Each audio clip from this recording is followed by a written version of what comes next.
Buenas noches a todos. Hoy tengo comentarios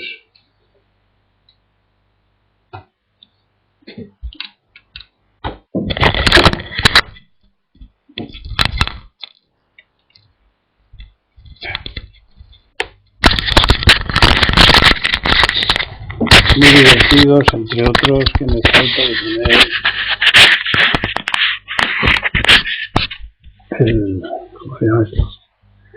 el micrófono. Os decía que buenas noches y que tenía algunos comentarios para mi gusto muy divertidos, algunos, muchos, con vuestra colaboración. Agradezco la oportunidad de comentar el Dharma, las enseñanzas de Buda.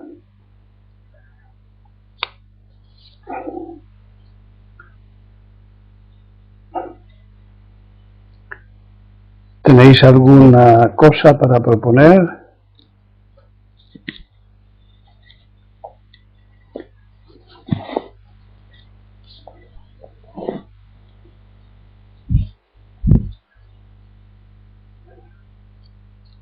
¿Está Marisa? Jonsin.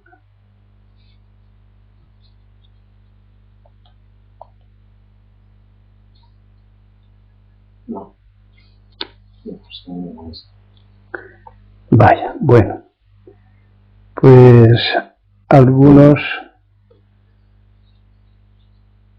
principiantes, he pensado en ellos para escribir algunas cosas y ordenarlas, pero las cosas son así, precisamente no están. Entonces,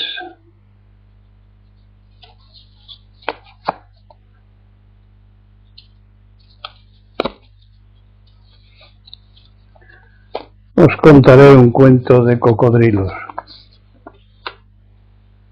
En África Central y del Sur hay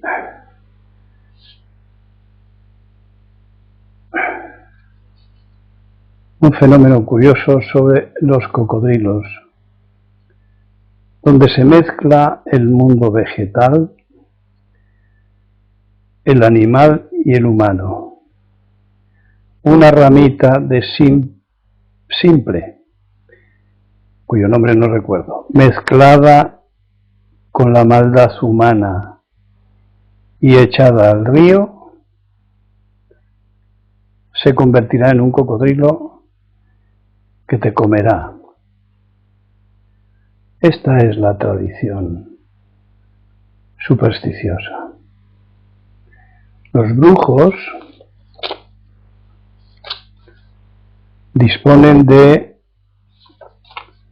neutralizantes que hay que pagar para la gente que luego lava sin preocupación ninguna en el río, porque si le matan, si le comen, si le pescan los enormes cocodrilos de 4, 5, 6 metros, es que era malo. Pero cada sujeto o no tiene la impresión de ser mala persona, o está cubierto porque ha pagado un neutralizante. Bueno, los egipcios ya criaban cocodrilos hace 3000 años como animales sagrados. Parece que hay que estar a bien con el poderoso y convertirle en Dios a la mínima oportunidad, porque es la máxima categoría de la habilidad para adular, la máxima o entre las máximas categorías del servilismo. Sí, señor, no al Señor, sí al Señor, sí al Señor y sí al Señor. Cuando se apunte alguien más, me lo dices. Eso sí. Bueno, así África, Asia, Australia,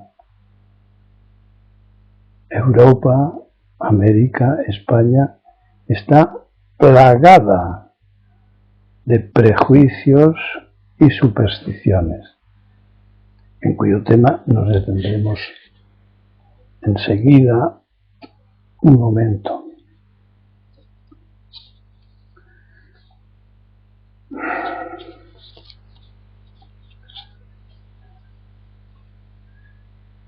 ¿Qué puede ser ahora? ¿Qué significa superstición? Es algo que se pone sobre la palabra.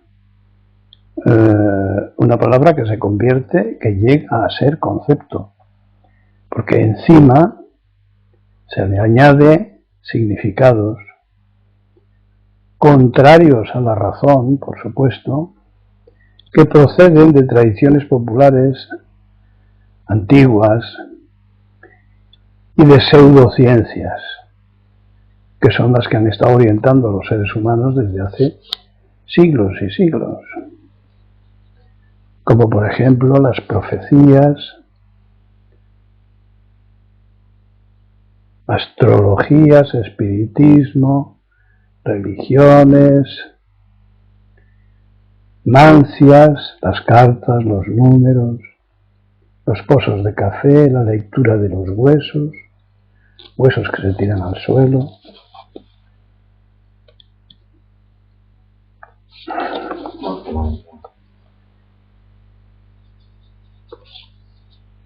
Las supersticiones, pues,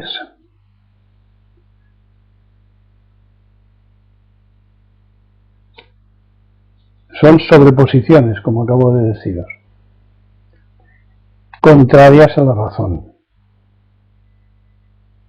Y siguiendo esta línea, creo que se puede entender fácilmente que un día se considerará la consciencia del propio ego como una superstición. Igual que cuando se cree en el cocodrilo como un dios, o en cualquier tipo de dioses, de espíritus, de contrarios a los dioses,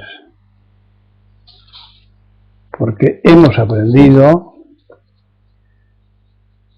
a aceptar sin crítica toda esta serie de prejuicios, juicios anteriores a la experiencia, a la experimentación de las cosas tal y como son.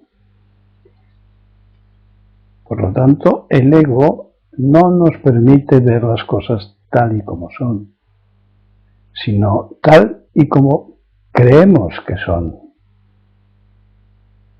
Como creemos que son. Por tanto, la clave de las deformaciones, de la falsedad, está en la ignorancia,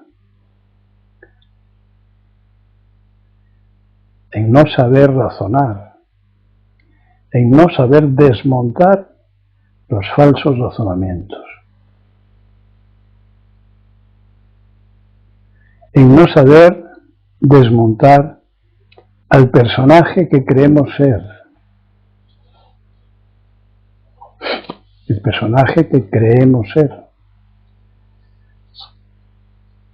Un conjunto, una colección de datos aprendidos a lo largo de toda nuestra existencia,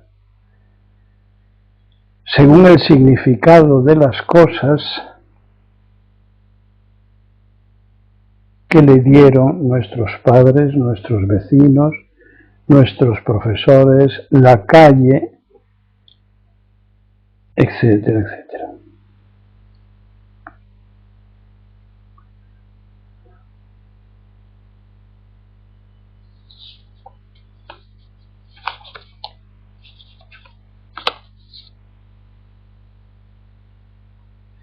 Uno de los trabajos que hemos de realizar es, por un lado, el conocimiento y el funcionamiento del ego, del personaje, de ese personaje robótico, adquirido, sobrepuesto, acordaos de lo que acabo de decir, de las supersticiones, colocado encima,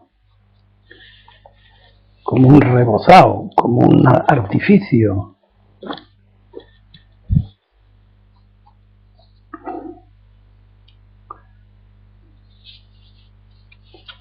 Por un lado, el conocimiento del ego y su funcionamiento, porque ese ego es lo que llamamos el personaje o también el robot. El robot, es decir, un sistema adquirido de informaciones no necesariamente razonables, que canaliza los sentimientos, lo que llamamos sentimientos, que son las manifestaciones traducidas ya, conformadas, adaptadas, condicionadas, como el perro o el mono de circo, de las emociones, es decir, del cerebro profundo, en último extremo, las neurohormonas. Estas neurohormonas, producidas por el cerebro, son la base de la supervivencia. Eso que llamamos el cerebro instintivo. Pero el cerebro instintivo condiciona a través de sus neurohormonas, en general, dicho en dos pinceladas, las hormonas del placer y las hormonas del dolor, que funcionan como las drogas vegetales o de síntesis, condicionan nuestra conducta, nuestros deseos, nuestras necesidades, falsas o no. Este es un punto importante. El cerebro no distingue entre una falsa necesidad y una auténtica necesidad. Por eso hacemos sufrir al cuerpo, porque muchas veces le damos el alimento que no necesita, sino que nuestra mente, mal educada, condicionada, cree que es lo que le conviene, y eso le hace enfermar. Pensemos en la enormidad de causas de estrés y de adicción en que los humanos caemos, picamos. La sociedad de consumo está llena, abarrotada de artículos que corresponden a falsas necesidades. Falsas necesidades. Lo primero de todo, Internet. La enorme fuerza de las imágenes, la enorme fuerza del contenido de las palabras, la propaganda, las televisiones, radios, el uso de los móviles, la adicción a las compras, a las drogas permitidas y un largo etcétera cuya enumeración la tenéis en mis libros. Y todas estas cosas conviene conocerlas para tratar de librarnos de ellas, pero no por el conocimiento nos vamos a librar de ellas. Porque hemos de volver a atender a nuestra naturaleza. Hemos de volver a un tiempo anterior a las palabras. Eso es el budismo zen. La realización de nuestra auténtica naturaleza, que es la que nos va a dar la sabiduría necesaria para evitar activar estos sistemas falsos, innecesarios y a la vez productores, causa de sufrimientos. Eso que venimos llamando los deseos, las ilusiones y las frustraciones innecesarias, porque los deseos y las ilusiones, la mayor parte de ellos son innecesarios, el sufrimiento que corresponde a las desilusiones, a tanta ilusión.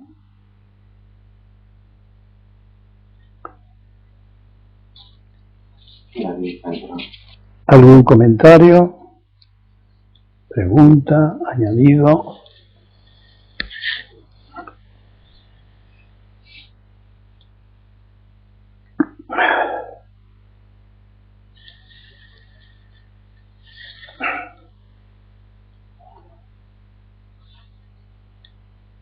Bueno, pues vamos con las reacciones subjetivas. Ya no espero más a los ausentes. Algunos, cuando contactan por primera vez con el Zen, notan diferencias con su manera de pensar, y es pronto para que estos principiantes reconozcan que si buscan otra cosa, no puede coincidir con la que ya tienen.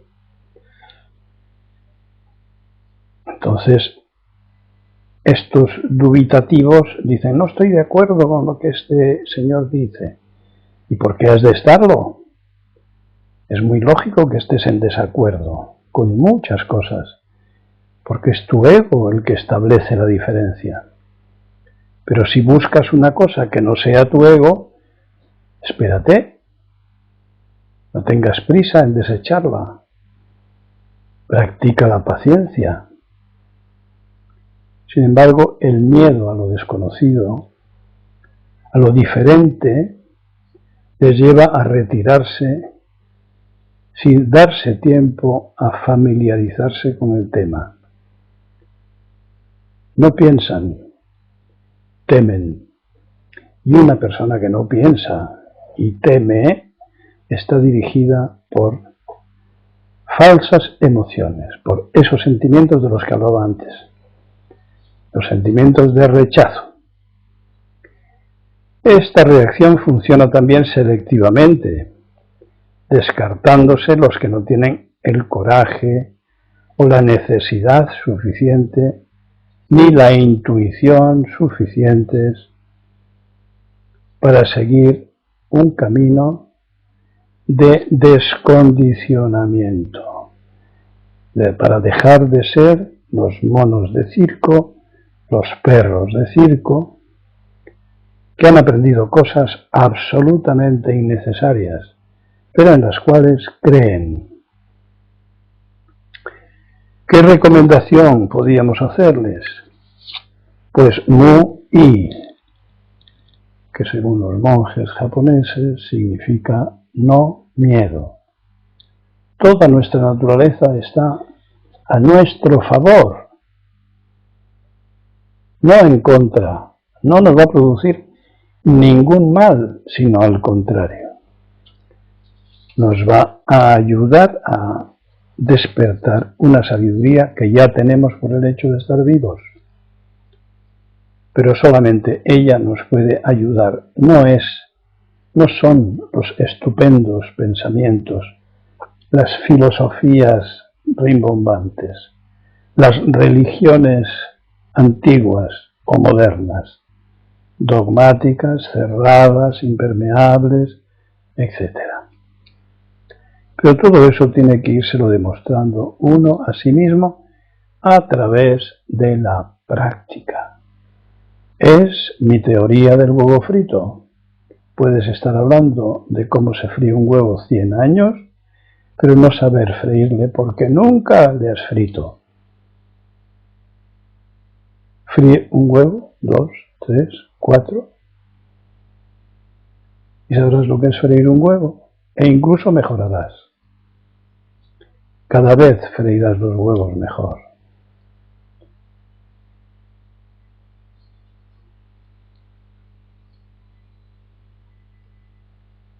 Nadar, andar en bicicleta, cualquier cosa, opinar sin tener experiencia de ello, es propio de mentes inmaduras, que creen que pensando entienden. No, no es así. ¿Algún comentario?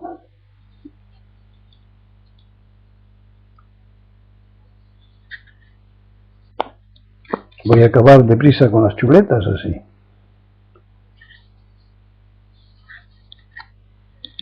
A ver, vamos a hablar un poco de la ayuda. Con lo cual cada uno va a poderse sentir dentro de la vida, aunque en escalones, en niveles distintos. Desde el día que nacemos, y quizá antes, desarrollamos la relacionabilidad, que no es más que interdependencia, una de las leyes descubiertas por Buda. Todos somos interdependientes, no solo las personas, los animales, los vegetales y entre sí. Unos necesitamos de otros para sobrevivir. Entonces, repito que todos estamos en esa relacionabilidad a mayor profundidad, unos que otros, incluso a una profundidad negativa, que correspondería a los parásitos y a los delincuentes, a los que tratan de vivir no por intercambios, sino por arrebato individual, no intercambio. El resto buscamos la ayuda como forma de realización cósmica, sin saberlo. Porque no tenemos los esquemas de la totalidad. Tenemos esquemas cortitos, miopes. Entonces, sin saberlo, estamos cumpliendo con las líneas cósmicas de la supervivencia. Sin embargo, la mayoría sigue los condicionamientos aprendidos con mayor o menor cultura, es decir, con mayor o menor información y con mayores o menores medios de expresión. Ejemplo, desde la castañera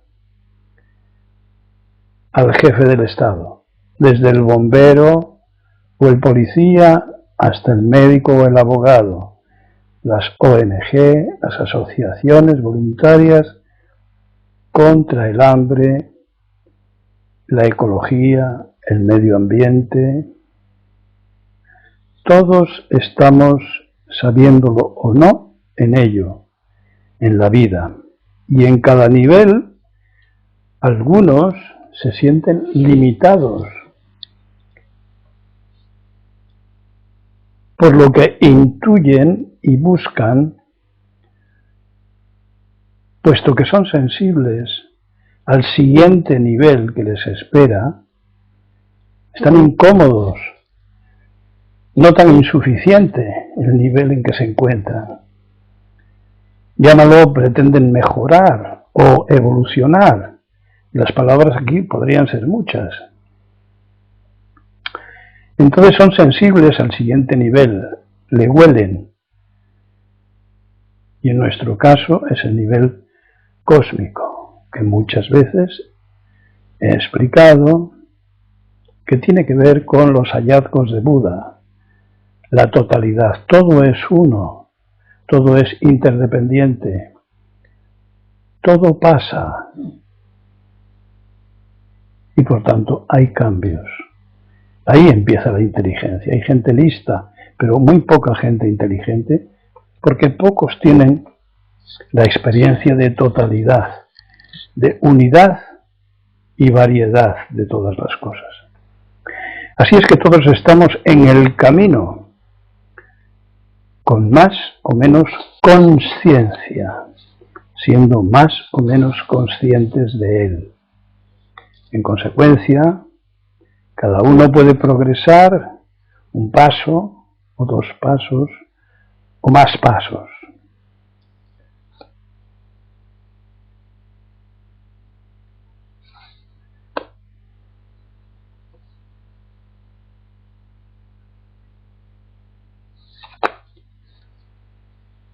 Y este es el propósito de la práctica del Zen, más bien del budismo en general.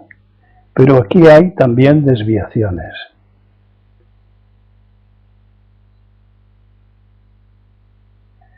Hay desviaciones en los budismos convertidos en religiones ya vuelven a equivocarse.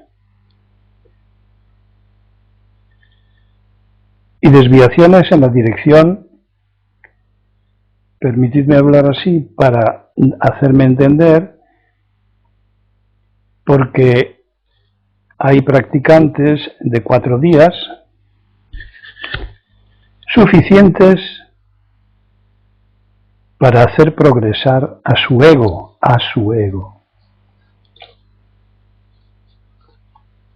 Estos serían los que dan 1, 2 o 3 pasos. Esto es importante. No todo el mundo puede ser un monje zen. No todo el mundo puede ser tan exigente, tan dedicado. Hay gente que da 2 o 3 pasos y quizá con el tiempo vuelva a dar otros 2 o 3. Pero me parece importante situar a todo el mundo en la empresa de estar en el camino, en el sentido natural de estar caminando tras su propia realización. Por supuesto, no de una realización egocéntrica, sino, aun siendo egocéntrica, esa evolución será cosmocéntrica. Aun siendo destructivos para la vida, formarán parte de la vida. Quizá con el tiempo orienten su brújula de otras maneras, perciban su egocentrismo, porque el cerebro, como es explicado en mis libros, tiene momentos grieta, momentos en los que se abre, quién sabe por dónde, y la luz consigue entrar, pequeñas claraboyas a distintas horas del día, según circunstancias especiales, influyendo muchos factores biológicos, subjetivos, falsos incluso, que en interrelación consiguen abrir una rendija, una grieta. Y lo que ayer no se percibió, se percibe hoy, o mañana, o el otro día.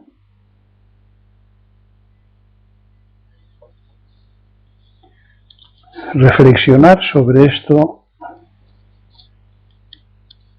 dar pasos en la dirección de un lugar en el cosmos, es útil, como vengo explicando, para todas las cosas de la existencia, para la ayuda a todos los seres, aunque al principio no se comprenda, para ocupar un lugar en el cosmos, aunque suene a grandilocuente, pues es algo ordinario, es algo cotidiano. Las personas que reciclan los desechos de su casa, las basuras, están reciclando su propio cerebro.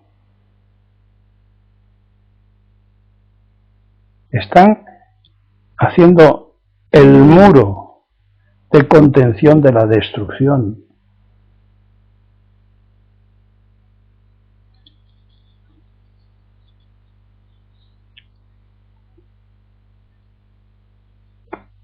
No hay acción grande o acción pequeña. Hay acción. Y el Zen es acción.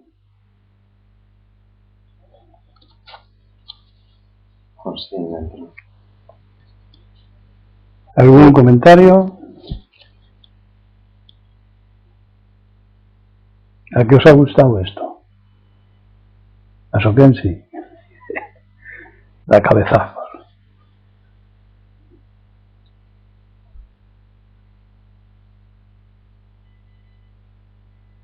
Formamos parte de un plan cósmico, aunque subjetivamente nos veamos muy pequeños, formamos parte del cosmos.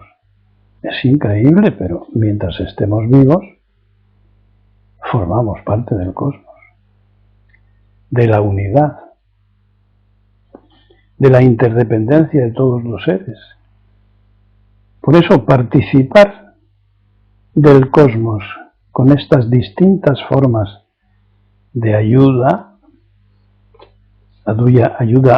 intelectual, sentimental, ayuda fácil, ayuda difícil, todo esto es ego, son palabras. Pues formar parte del cosmos con fuerza, con dedicación, con lucidez, me parece que es una cualidad muy importante.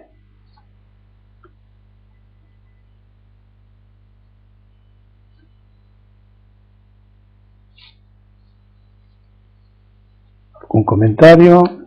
Nos incurrió, sí, que nos está gustando. Y Sirio, sí, mucho. Las fui, sí. Y Ángela, gas.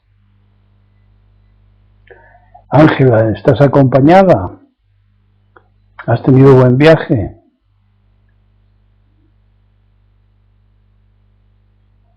¿Ves la trampa? Dice que no. ¿Que no qué? Pues... No, y ahora sí, gas. Ya. Ángela dice, estoy sola. ¿Ves cómo no conviene adelantar acontecimientos, contar con cosas que luego no suceden y disgustan? Mantenerse en la impersonalidad, en el no deseo, te sitúa en la realidad. Y eso es lo que cuenta. Estar en la fantasía, en la imaginación, en el deseo, es un serio error. Estamos condicionando nosotros mismos los sufrimientos, los nuestros y los ajenos. Porque va a haber conflicto entre nosotros y los demás.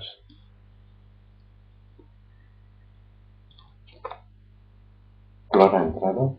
¿Quién? Flor. ¿No? Y Ángela, sí, gas. Ángela, sí. Bueno, vamos a tratar un poco esa frase clásica en el Zen de subirse a los hombros de tu maestro. Una frase clásica, como digo, de la madurez de la conciencia. Un practicante se convierte en un maestro. Un maestro es el que mueve sin moverse, el que es capaz de transmitir el Dharma, cuando lleva mucho tiempo, muchos años practicando, o cuando su maestro se muere, habiendo pasado un tiempo recibiendo su enseñanza, que son dos aspectos del respeto hacia él. Pero cuando realmente te subes a los hombros del maestro es cuando realiza sus instrucciones. Esta evolución es frecuente en nuestra sangha,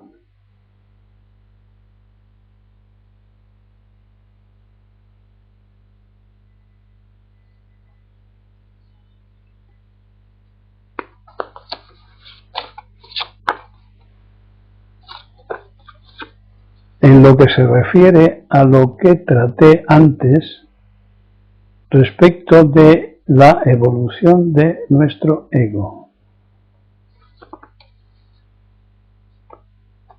El Zen puede ayudarnos a hacer evolucionar nuestro ego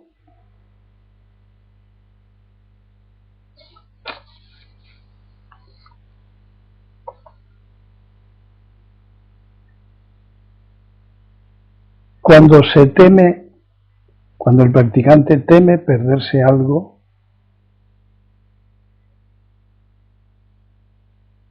sustancioso, si se dedica de una manera plena al despertar de su conciencia. Este practicante no se hace cargo de la enorme trampa típica del egocentrismo defensivo. Así que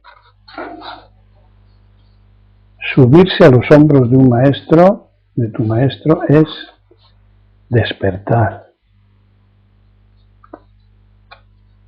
Evolucionar, hacer evolucionar tu ego, es comenzar el proceso del despertar. ¿En qué grado?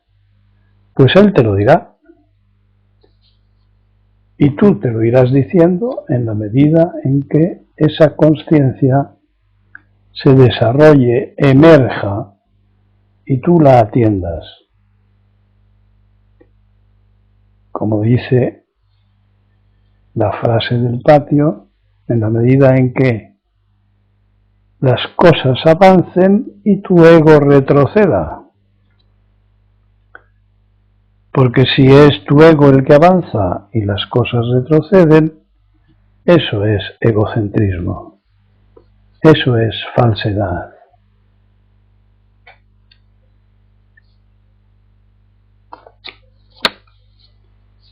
¿Alguna cosa?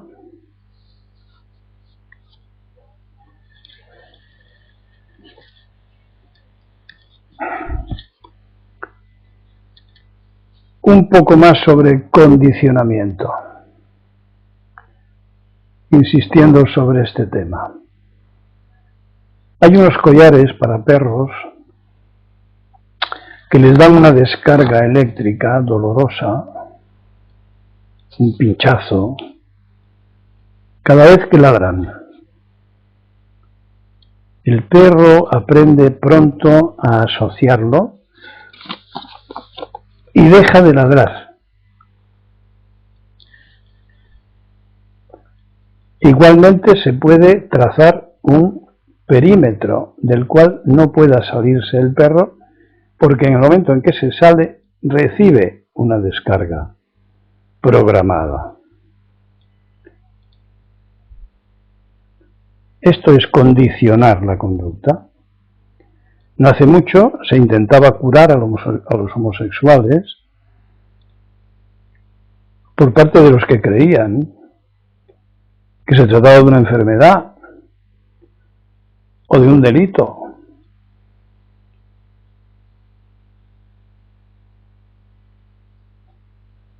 Y en algunos países aún se les mata. Consistía en enseñar imágenes homosexuales acompañadas de descargas eléctricas. Es decir, de descondicionar a la mente por el dolor. Esto hasta hace 4 días, y en algunos sitios seguro que continúa. Condicionar, descondicionar. Recordando cosas ya comentadas,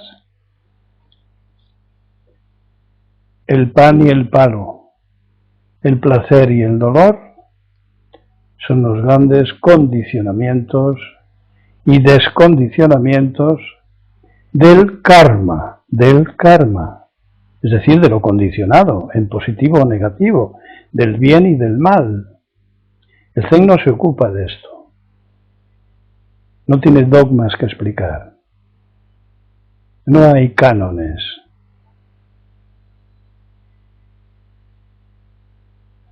Por eso tratamos de profundizar en las conciencias partiendo del desapego, en primer lugar, a nuestro ego.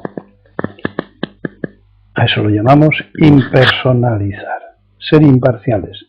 Ni esto ni lo otro, ni lo bueno ni lo malo, ni lo positivo ni lo negativo, más allá de esto.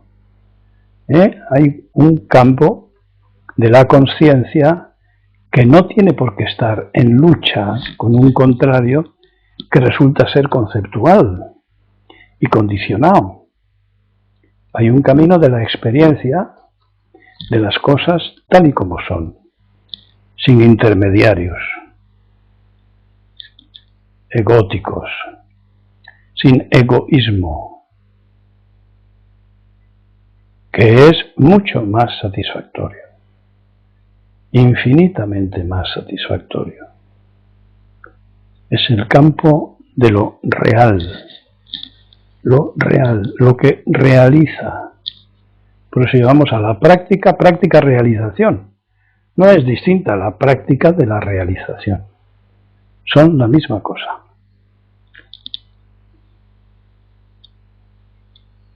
¿Alguna cosa?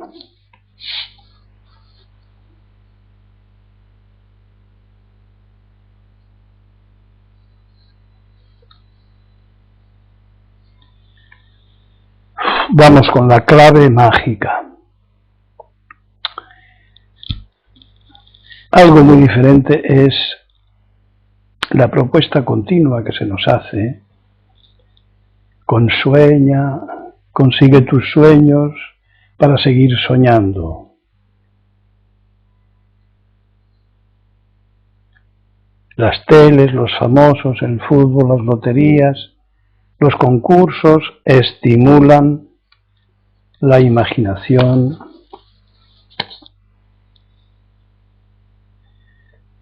donde ocurre todo como tú quieras. Como a ti te apetezca, así ocurren las cosas. Soñar es lo mejor. Esta es la propuesta de los medios. Esforzarse es absurdo y trabajoso, y mal remunerado, dice tu pobre ego. Generaciones y generaciones condicionadas a la facilidad son conducidas a esto. Haz el amor como yo te diga y ríete con la María.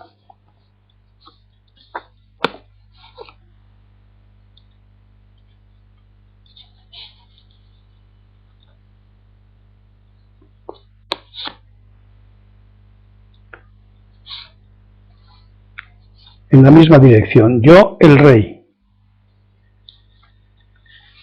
Los falsos significados, prejuicios, supersticiones, la magia, el miedo han sido utilizadas desde siempre. Fuerza, magia, miedo son combinaciones poderosas con las que manejar las masas. Pero el mismo esquema funciona en cada individuo. Es decir, los abusos con los más débiles, la prevalencia de las religiones, que de perseguidas se han trocado en perseguidoras sin compasión por sus alianzas con el poder,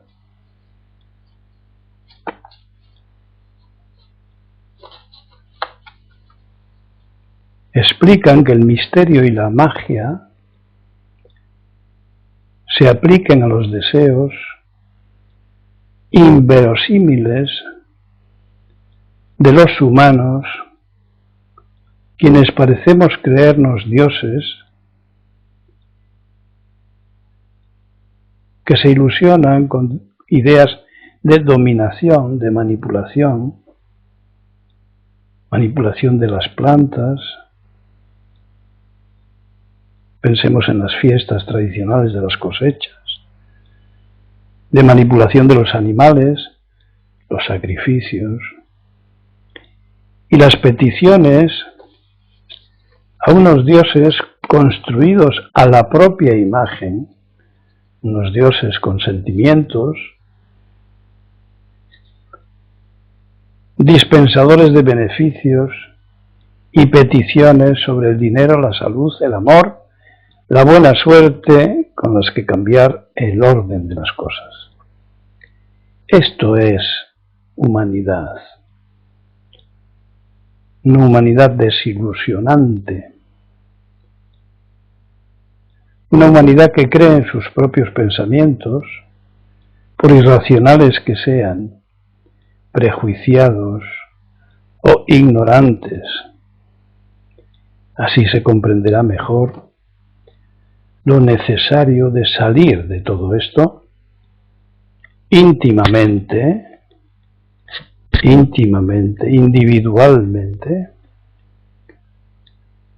por el camino de la impersonalidad, por el camino del desapego. Yo el rey, yo nadie, yo nada.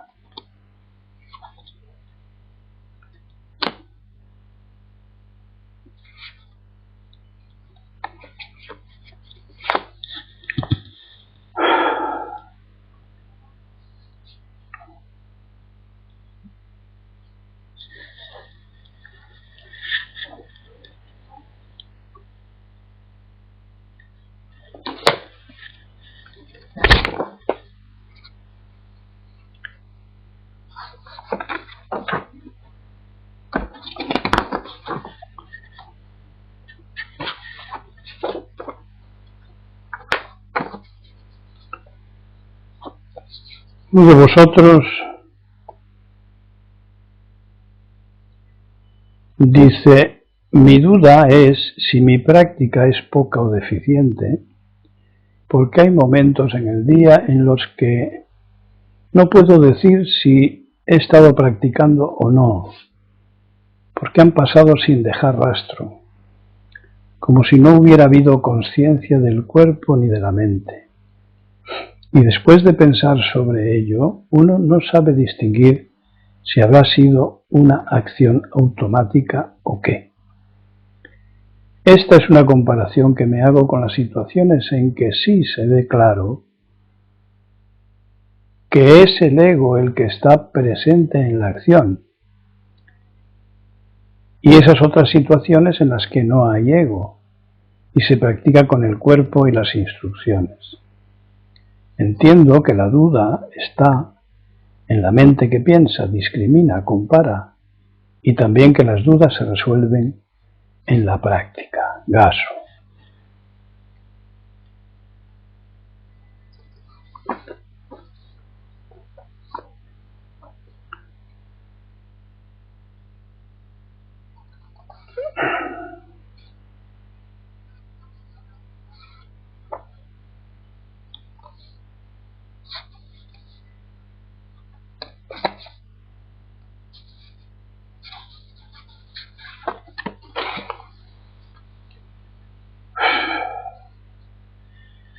Sobre la práctica escasa, insuficiente o automática, entiendo que cada cual sabe lo que está haciendo si hace tiempo que practica. Las diferencias siempre son egóticas.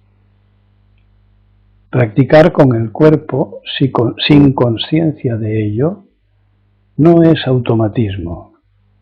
Y si es con conciencia, se distingue si no consiste solo en pensar que se practica, sin practicar.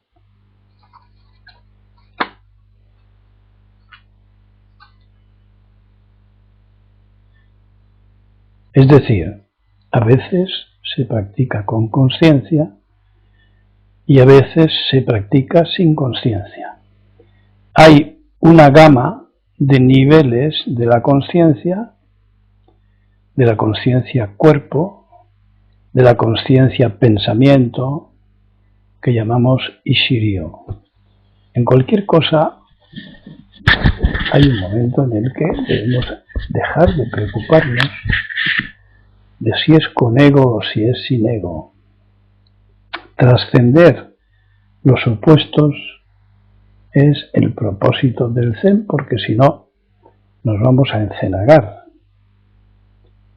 Despreocupación es una etapa que viene en cierto momento de la práctica.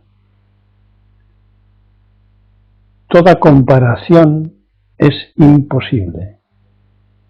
Las comparaciones solo se hacen intelectualmente, porque se compara pasado, es decir, memoria, con presente, y eso no tiene comparación.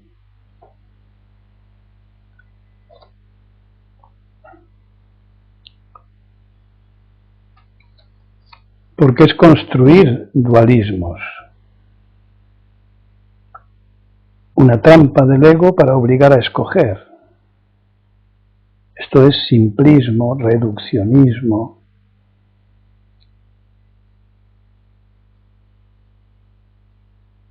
Abstracción.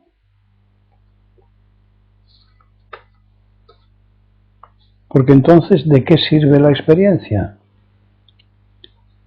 La evolución o la involución contienen innumerables causas y efectos.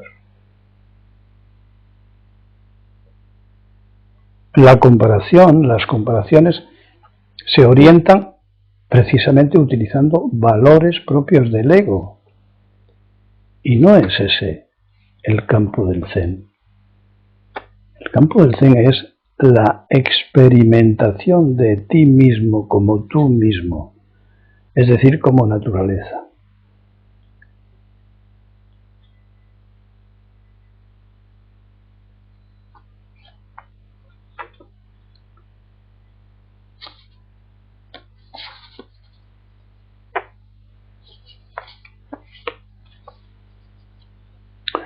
Otro de entre vosotros dice: tengo dudas, confusión, todavía no sé si este es mi camino, y en ese caso, ¿dónde queda divertirse?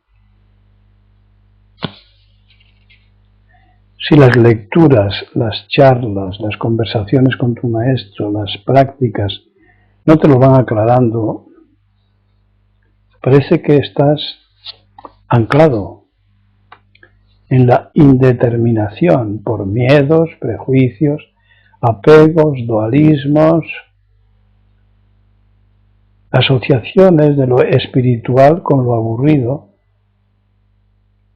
cuando resulta que no hay nada más divertido que aprender cosas de ti, saber de ti, experimentar desde tu propia naturaleza. Esta enseñanza, el Zen, es para los que se ahogan en la vulgaridad de sus repeticiones, rutinas, apegos, sufrimientos, ilusiones incumplidas, desilusiones, depresiones, y quieren profundizar en otra manera de vivir, sin tal dependencia de lo adquirido, de su ego, de lo añadido, de lo sobrepuesto. Y para esto hay que profundizar en las instrucciones de tu maestro, practicándolas y entrando en el terreno de las transformaciones sin opinión, impersonalmente. Y todo esto es posible de irlo aprendiendo paso a paso.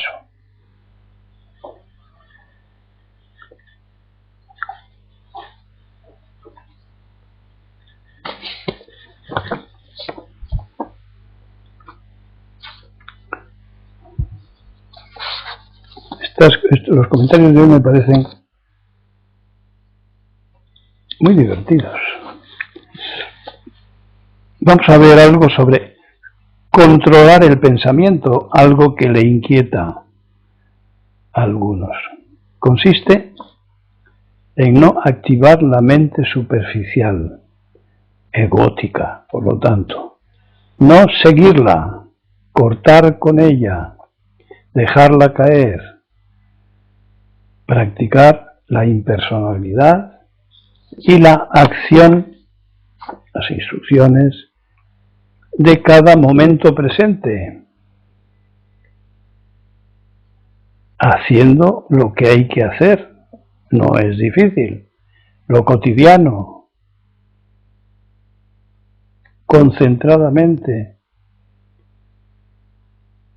más allá del gusto y del disgusto, y con todos los sentidos.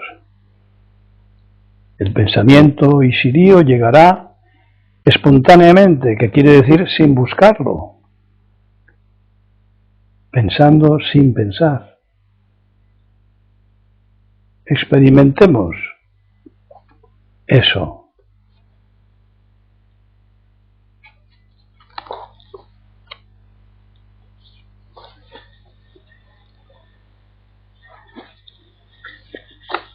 ¿Algún comentario?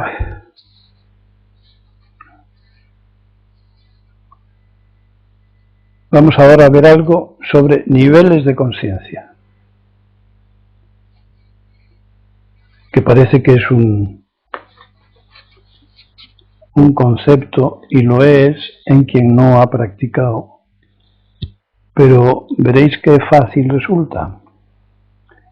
Niveles de conciencia, profundizaciones de la conciencia. Toda la conciencia es una, pero los niveles, según las circunstancias, se alternan. Condicionada o incondicionadamente. Y el nivel más superficial es el condicionado, es el nivel del ego.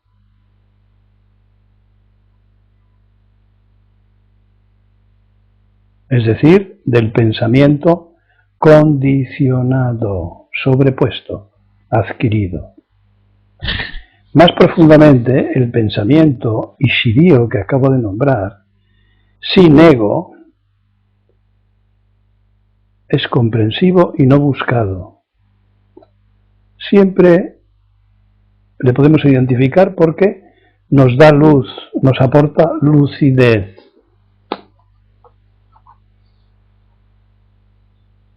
Esto es más profundo. Otro nivel más, y la conciencia cuerpo, individual, natural, del placer y el dolor no buscados, no intencionales, liberados de condicionamientos,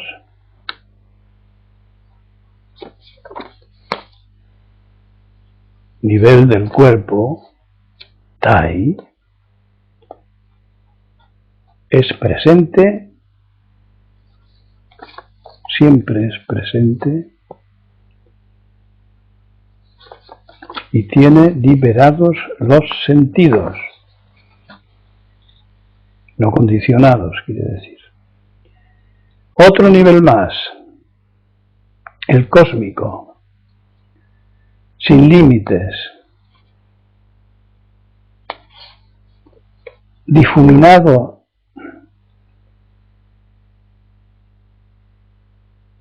sin percepción individual por parte de la conciencia comprensiva, pero que si miramos y sabemos mirar, le vemos siempre presente. Nivel cósmico, el de la unidad, la totalidad. Otro nivel, fijaros que son unos cuantos, pero todos aparecen espontáneamente, por la práctica. Otro nivel, digo, es el de haber ido y volver a esta realidad, pero volver sabiendo. Entre otras cosas, hemos de saber entrar y salir de cada nivel. Algunos podemos entrar y salir a voluntad. Los más profundos son involuntarios, ya estás allí.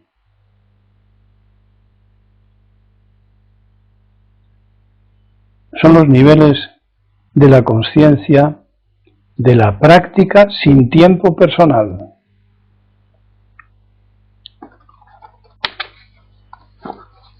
Interesante, ¿no? Una guía.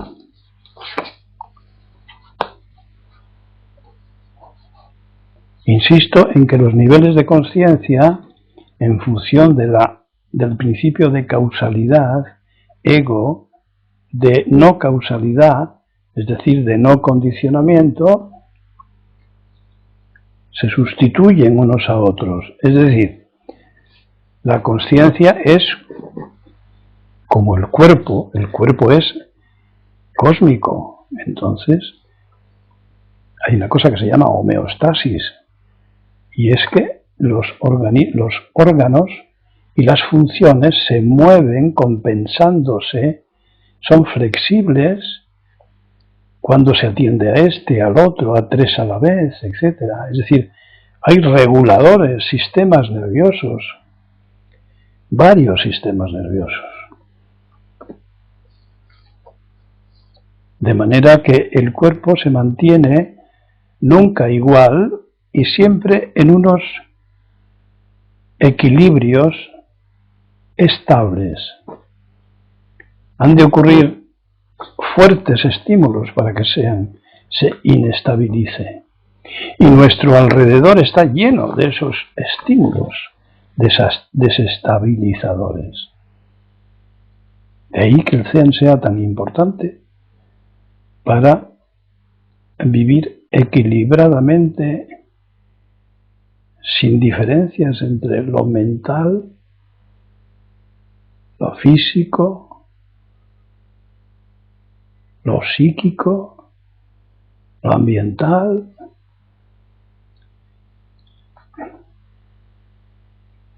Uno de los hallazgos de neurólogos y psiquiatras japoneses hasta finales del siglo pasado, al estudiar el zazen en principiantes y en algunos monjes muy experimentados, utilizando medios tecnológicos, pues distinguieron que las ondas de los electroencefalogramas se tranquilizaban, se utilizaba menos energía y se reforzaban los sistemas de deshabituación. Fijaros lo importantísimo que es esto.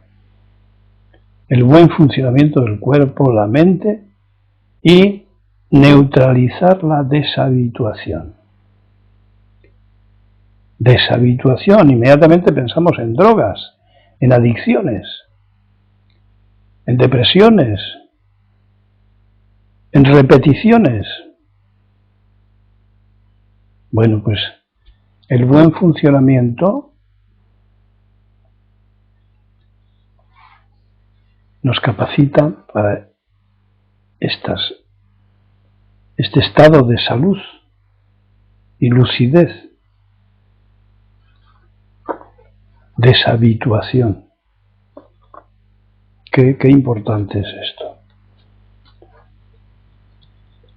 ¿Y cómo llegaban a la conclusión viendo el comportamiento de los electroencefalogramas? Pues que los principiantes en el zazen, cuando les desaparecía un estímulo importante, perdían el equilibrio y seguían enganchados del estímulo. Un estímulo agradable o un estímulo desagradable. Seguía reverberando en ellos, no conseguían recuperar un cierto equilibrio que habían conseguido con la meditación. Sin embargo, los meditadores avezados, los monjes, abandonaban la reacción al estímulo gracias a su estado de alerta recuperable inmediatamente después del estímulo. Es decir, el estado de alerta les permitía identificar y abandonar inmediatamente, en vez de seguir colgados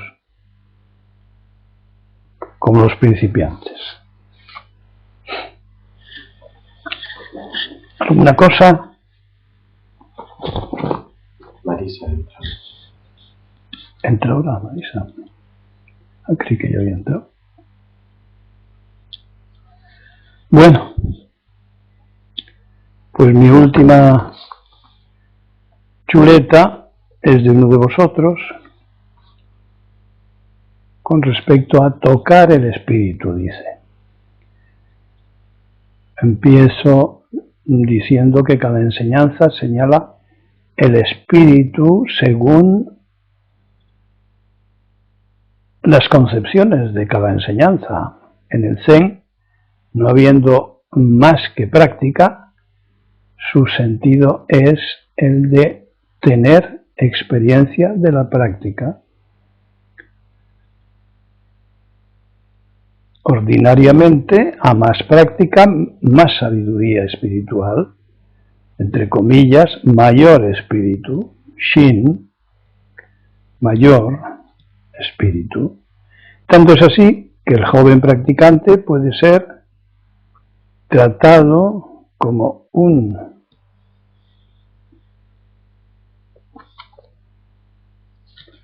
anciano si hace más tiempo que practica que un recién llegado de 60 años.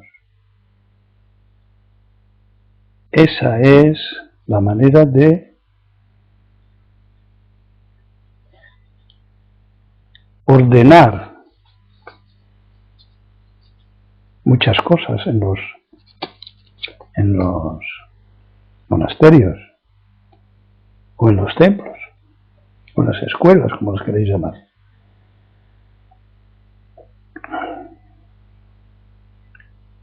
Puedes tener cierta edad y sin embargo te colocan en el último lugar cuando eres principiante y vas subiendo en la medida en que pasan los años.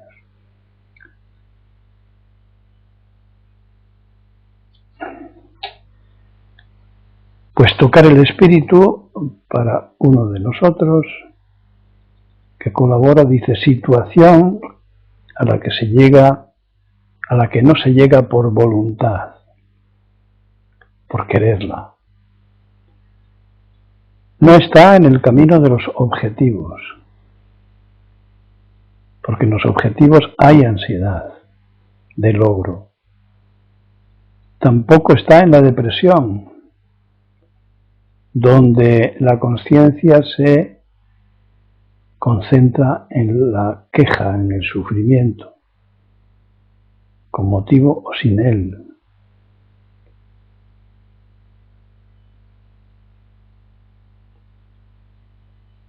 Tampoco el espíritu se toca por las drogas, con las drogas.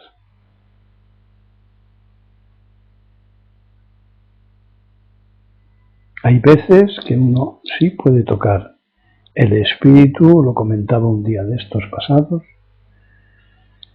en situaciones límite, pero no sabe identificarlo. En accidentes, casos de muerte,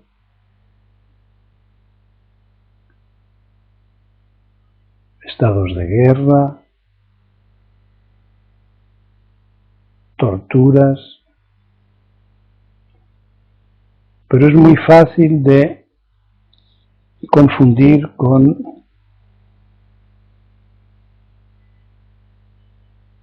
exaltaciones producidas por las indolginas, es decir, por las neurohormonas que nos defienden del dolor.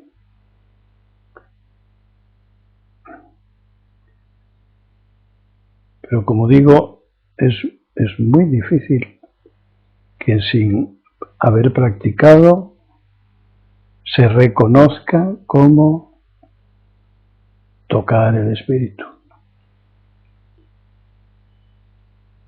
Entendiendo el espíritu como la reserva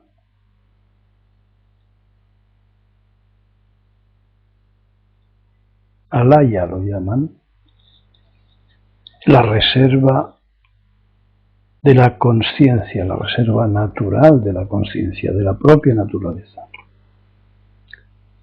Efectivamente no se llega ahí solo por el querer, eso es ego, porque uno lo desee, uno se lo tiene que ganar, tiene que esforzarse, tiene que estudiar su mente, su cuerpo, tiene que aprender todo esto, que es perfectamente asequible. Las gentes más, como lo he comentado muchas veces, más sencillas de toda Asia han sido capaces de aprender y practicar. No debe ser tan difícil. Bueno, yo he terminado con lo que quería decir. Ahora solo queda que me preguntéis algo o que añadáis algo.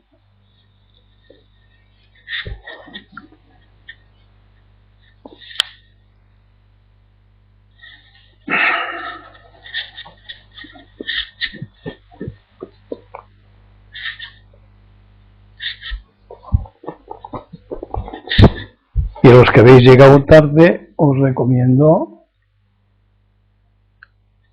oír el resto.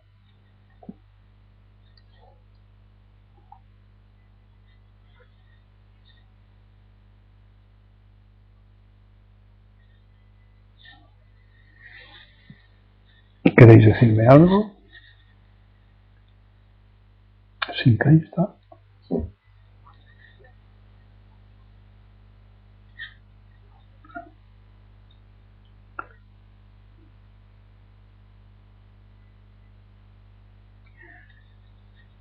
Sinkai, hablé con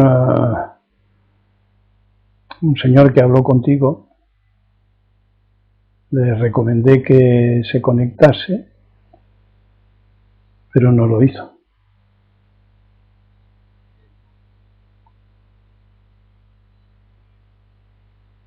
¿Tenéis alguna cosa?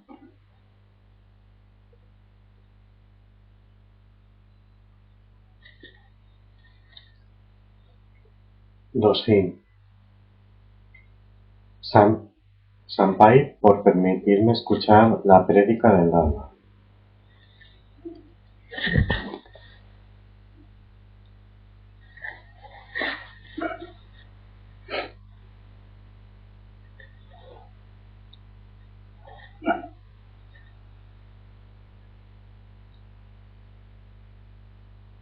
Sinkai. Me ha dicho que mañana me manda un correo con un informe para ti y que el lunes te visitará. Shinkai, dile que no me puede visitar, que leeré su informe.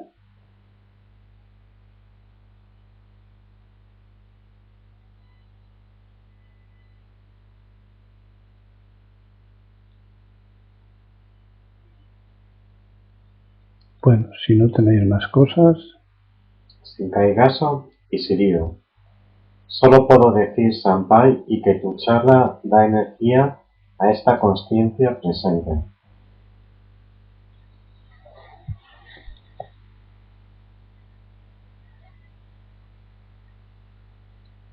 Entonces,